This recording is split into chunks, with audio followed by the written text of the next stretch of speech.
Hey folks, Justin with Effective Remote Work here today. We're doing something a little different in this video. I recently got a new desk for my remote work home office, and I wanted to give you a little bit of a tour of what that looks like.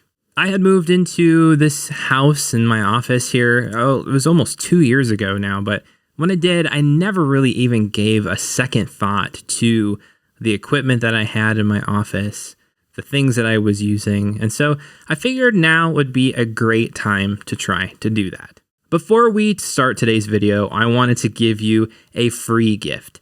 At Effective Remote Work, we just launched a brand new guide called Remote Work 101. If you're having difficulties focusing at home, staying organized, staying on top of things, this guide is the guide for you. We talk about the top 5 skills that you need to develop and stay focused, healthy, and organized when you're working remotely or working from home. You can get the guide for free at effectiveremotework.com/remote101. All right, so over the next couple of hours, I've got a new desk coming up, which means my entire office setup is changing. So what I'm going to do today is I'm going to show you what my current office looks like so you can get kind of a sense of how I've been doing work, but then I want to show you how I get my new desk set up as well. Okay, so starting over here on the left, I've got my IKEA shelf that it's been very nice to have as kind of a room divider up here. This is a bonus room space that's kind of serves as a guest bedroom, but also the office. And on the shelf, I've got a bunch of books and storage and things like that. Nothing too crazy. Up top here, I've got just some memorabilia. I've got some yo-yos, some Discourse yo-yos that we were giving away at a conference recently, last couple years. And then I've also got some Star Wars ships up here. I'm a big Star Wars fan. Used to play the Star Wars X-Wing miniatures game, and I've absolutely had fun with that, but it's very time consuming. So these ships ended up just kind of sitting on my shelf. As I said, it's kind of a mess in here. Now moving over to the desk, this is an older IKEA sit-stand desk. I've got a number of things going on here right now, as you can tell. We've got an old Raspberry Pi and some headphones. Kind of the main focus over here, though, is I've got this trackball, then an Ergodox EZ, which is really nice. I've got that set up with Cherry MX red switches in it. Very nice and easy to type on. An old Logitech MX Master. Then up here, I've got the RODECaster Pro. I always get that name messed up. This is a new addition to my setup in addition to the ElectroVoice RE20, just in the last 6 months. I've liked having a dedicated mix board for recording podcasts and videos, and a nicer microphone to do so as well. I feel like it's really amped up my quality level since doing that. This is the camera that I'm using for making YouTube videos here. It's the Sony a6000. It's a great camera for hooking up to your computer. It's got a mini HDMI port. I've got an Elgato Cam Link set up to hook this into my Mac Mini over here. I'll show you that in just a second. That comes over here. This is a 2018 Mac Mini that's souped up. This will be sticking around for a little while. I've been liking it. I haven't upgraded this to an M1. I would love to see an iMac come out that's in the Apple Silicon line of processors before I do anything with this. Couple monitors here. I got a 27-inch 4K over here, and this guy's like a 20-inch ancient LCD that I needed something smaller over here because having two 4K 27-inch screens next to each other, one, they don't really work very well with the integrated graphics on the Mac Mini, and two, I needed something smaller because having two 27-inch screens next to each other was just way too much for my neck. Then up here for lighting, I've got the Elgato Keylight Airs. These have been great lighting rigs for YouTube videos. Just gets nice even light. You can adjust them too. Then over here, I've got a spare desk. This was kind of used to be my analog desk. Now it's kind of been taken over by a bunch of other stuff. I've got an M1 MacBook Air here that's doing some plotting for the Chia blockchain, which has been kind of a fun experiment. Some old computers and an iPad and all of that as well.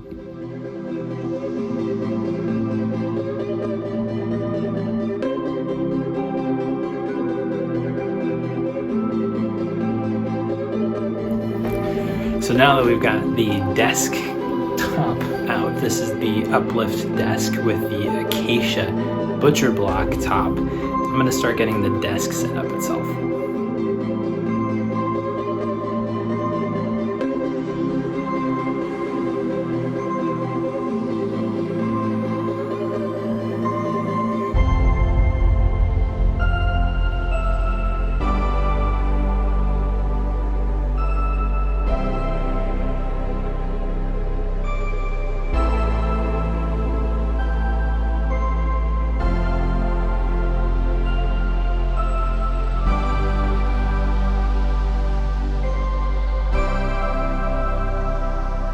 In addition to getting a new desk, I wanted to make my office feel a little bit more personal. With the whole last year of being stuck at home, not really being able to go out anywhere, my office started to feel kind of cold and dark and not really the most fun place to be. As you can probably tell, there's still a bunch of stuff that's not on the walls. I don't have artwork up yet. That's to come next, but the general idea was to create a space where I felt comfortable being in, where I wanted to be in it while I was at work, and also just to have this nice aesthetic to it too that I could kind of play around with and make my own space. The desk that I got is the Uplift sit stand desk. It's a 30-inch deep desk with an 80-inch long desktop. It's made out of acacia butcher block, which is amazing, and this desk is so sturdy.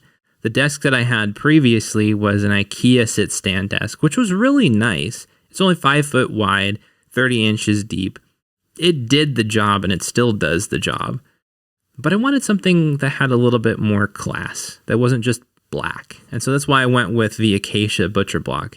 It's super nice, it's got a nice finish on it, and I think it's just a really gorgeous piece to have in the room. I also picked up these Hue play lights that I'm still trying to work out the right place to put them in my room, but I love having them just because it gives some more splashes of color throughout the room and throughout the day. The office that I work in has a single small window. It's on the second story, so it doesn't get a lot of daylight. And so having more lights in my office is something that I'm interested in having because it makes it more vibrant and more interesting and also not as dreary to be in the office. Taking things on a little bit more of a practical note, what are the top 5 things that I think are necessary if you're looking at building a home office? Number 1 would be a nice chair. If you can afford to get a decent ergonomic chair, I have the Steelcase Gesture, which is the top recommendation from the Wirecutter. This is going to save a ton of pain. Working on a cheap office chair day in and day out is not the best thing for your body. The adage goes that you need to invest the most money where you spend the most time. That's why people talk about spending a high amount of money and getting a good mattress if you can, because you're spending a third of your day sleeping. It goes the same for when you're working as well. If you're sitting in a chair like this, you want to sit in something nice so that it helps your body sit in the right position, that it can move around, that it can be adjustable to what you need it to be. I think a chair is probably the most important addition to a home office and where you should spend your money first. Item number 2 on the list is a decent desk, and I would recommend some kind of a sit-stand desk if you can. You can go a little bit less expensive like I originally did with this IKEA desk that's behind me over here, which is what I used for quite a long time. Or you can invest in something a little bit nicer if you have some finances to do so, like the Uplift sit-stand desk that I have now. The reason that I like a sit-stand desk is because it gives you some variation throughout the day. You can either choose to sit or you can choose to stand. And the nice thing about the Uplift desk is that it has a keypad over here where you can set memory settings on it. You don't have to try to figure out the optimal height for sitting or standing every single time that you sit down at the desk. The third item on the list that I would recommend is an ergonomic keyboard and mouse. I'm a fan of the ErgoDox EZ. It's a $350 keyboard. It's mechanical. It's split. It's a great keyboard, and I've owned it for a number of years now. And it might be a little bit on the high end for most people because it's a mechanical keyboard and it's $350. But having some kind of an ergonomic system set up for your arms and for your hands, if you're going to be sitting at a desk all day long, is extremely important. I know because a lot of times I deal with RSI issues in my right shoulder and in my right arm because, well, the desk positioning that I used to have was not the most ideal, which is part of the reason why I got this new desk, because I could get a keyboard tray under it as well. If you have a proper ergonomic keyboard, usually a split layout, you can get the Microsoft Sculpt, which is one. I don't have that one. I don't have direct experience with it, but I do know other people who have used it have found it to be a great lower priced option for an ergonomic keyboard. Also take consideration your mouse. You can use a trackball if you like, which I'm using currently. But if you get any kind of ergonomic mouse, you can go with vertical mouse, which is vertically oriented, or you can do something like the Logitech MX Master, which is a little bit more formed to the shape of your hand. Items number 4 and 5 are more aesthetic in nature. Number 4, I would say, is having some good lighting. You can see I've got the light strip, the hue light strip, on the back of my previous desk behind me, which adds some luminescence to the wall and some fun color pops. I've also got just a basic work light over here with a hue bulb in it pointing at the wall to give just a nice wash on the wall over there. I've got my hue play lights on the other side of the desk over here. And then I've just got some other ambient lights in here as well. I'm looking to add a few more just because I need a little bit more light in my particular office space because I only have the one window. Good lighting is good for your eyes. It makes the office space less dreary to be in, keeps you more awake, and it keeps things a little bit more interesting too, especially if you can get little pops of color through lights as well. Number 5 is just fun stuff. Things that you enjoy. These can be inexpensive little trinkets. They can be things from games that you've played in the past. Like I have my X-Wing miniatures items on the shelf over here. I have some yo-yos as well too. But whatever it is, make the space your own. Or if you share the space with someone else, collaborate with them to try to make the space something that is inviting. Maybe you can throw some paint colors on the walls if you have the opportunity to be able to paint your walls if you own your home or something like that.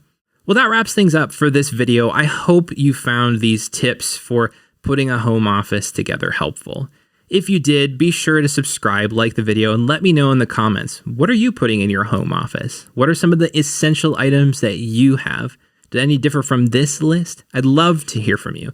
And remember, get our free guide for Remote Work 101 at effectiveremotework.com/remote101.